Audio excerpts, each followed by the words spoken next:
de technologies furtives, de systèmes d'armement avancés et d'une architecture numérique conçue pour dominer les champs de bataille modernes. Le contexte géopolitique actuel est marqué par une compétition intense entre grandes puissances.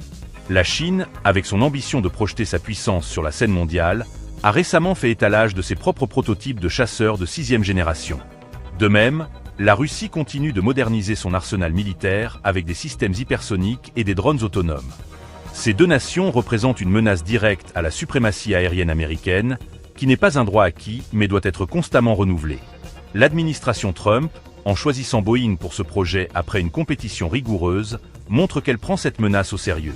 Le F-47 n'est pas simplement un avion. Il s'agit d'un système de combat intégré, capable de diriger des essaims de drones tout en restant quasi invisible aux radars ennemis.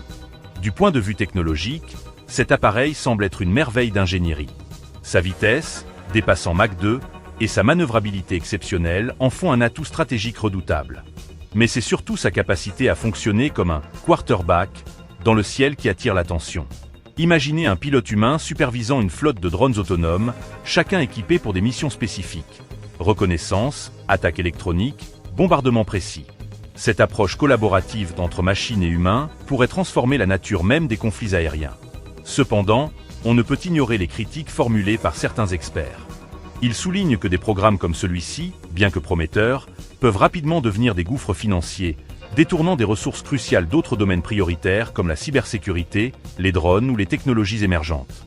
La question se pose alors, est-ce vraiment nécessaire d'investir autant dans un seul type de plateforme ? Les guerres futures seront probablement moins centrées sur des avions pilotés par des humains et davantage axées sur des systèmes automatisés et des cyberopérations. Cependant, dans une perspective stratégique, il est indéniable que maintenir une supériorité technologique visible est essentiel pour dissuader les adversaires potentiels. En fin de compte, le F-47 n'est pas seulement un outil militaire. C'est aussi un symbole de puissance destiné à rappeler au monde entier que les États-Unis restent à la pointe de l'innovation militaire. Il convient également de noter que ce contrat représente un investissement massif dans la base industrielle de défense américaine. En confiant ce projet à Boeing, malgré les difficultés récentes rencontrées par l'entreprise, l'administration Trump fait preuve d'une volonté de soutenir une industrie critique pour la sécurité nationale.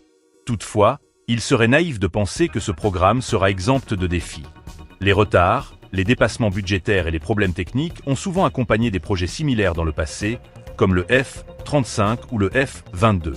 Reste à voir si le F-47 pourra respecter les ambitions initiales sans sombrer dans ses travers. L'annonce du F-47 marque un moment charnière dans l'histoire de l'aviation militaire. Elle reflète non seulement les tensions géopolitiques actuelles, mais aussi les efforts continus pour maintenir une supériorité stratégique face à des adversaires